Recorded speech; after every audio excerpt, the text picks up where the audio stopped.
Hello guys, सवाल है select the incorrect statement. गलत स्टेटमेंट बताना है सिनेप्सिस के रिगार्डिंग। सिनेप्सिस के संबंध में गलत वाला बताना है।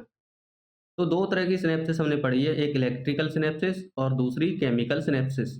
इलेक्ट्रिकल सिनेप्सिस में जो नर्व कंडक्शन होता है, इम्पल्स का जो कंडक्शन होता है वो बहुत फास्ट होता है as compared to chemical synapse.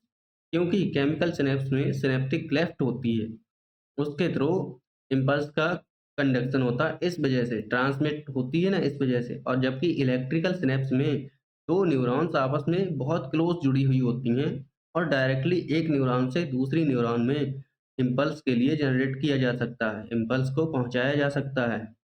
पढ़ते हैं पहला ऑप्शन।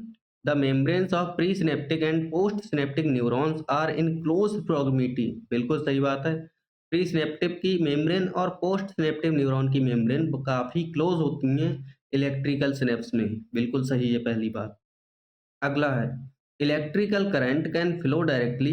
जो इलेक्ट्रिकल करंट है वो डायरेक्टली फ्लो कर सकता है from one neuron into other across the electrical synapse. बिल्कुल सही बात है।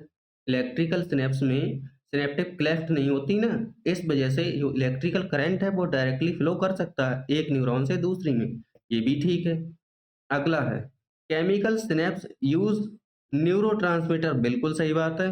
केमिकल सिनेप्सिस में न्यूरोट्रांसमीटर की जरूरत पड़ती है, जैसे कि एसिटाइल कोलिन हो गया, तो ये भी ठीक है। अगला है impulse transmission across a chemical synapse.